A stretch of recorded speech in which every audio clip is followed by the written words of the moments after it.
Good afternoon to you, Dr. Angelique, and thank you so much for your time. Is SAMA happy with how phase 2 of the rollout has gone so far? Good afternoon. Yes, SAMA is very cautiously optimistic so far. Again, we have said this earlier this week, and we cannot come out and say, yes, everything is going according to plan. We expected that there would be hiccups, and definitely we saw it this past week. We are applauding those facilities that did a good job and was on time and did vaccinate their members who had been registered on the EVDS system.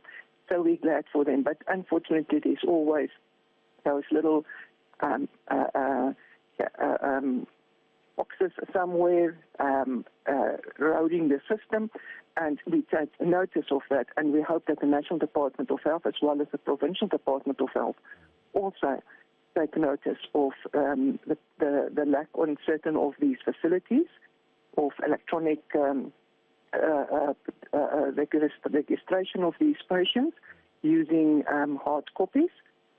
Also, again, it's unacceptable that clinics or healthcare facilities doesn't have backup generator systems. It must be sorted. But we also noticed that from the 83 public sector sites, excluding the 4 private sites, the amount or numbers of those sites has increased to 122. But we are still concerned about the daily numbers of people being vaccinated, that although it seems that there are more facilities opened up now, the daily number of vaccinations didn't increase, according to the new facilities opening up. So it leads us to, at this stage, to come to the conclusion that even if there are more sites, we are not increasing the numbers, but it seems that some of these sites are actually now doing less numbers. Doctor, that's actually a point I wanted to come to. You know, South Africans in general have been very concerned, as SAMA is, about the speed of the process of vaccinations. What can be done to ensure that the speed of it just picks up? Well, first of all, we need to make, or National Department of Health needs to make sure that they communicate much better with the public out there, especially those people who made the time to register on the EVDS system. You need to keep them informed on a weekly basis and say, listen, this week you will not be eligible, but we are looking for the week after this, or we will keep you informed. You cannot just let someone enlist on the system and then know nothing else. You know, that's silence. This is people above the age of 60. People want to know.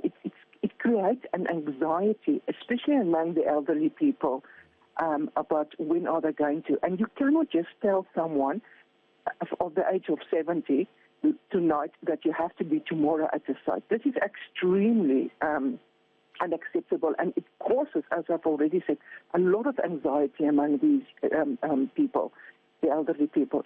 Some also warned the people before, please do not go as a walk-in.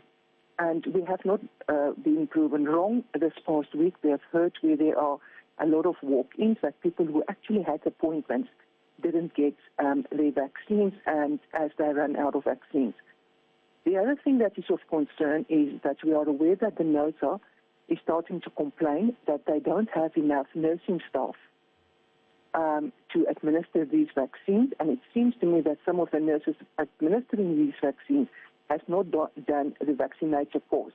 So someone's again asking that a playing field must be level between the public and private sector.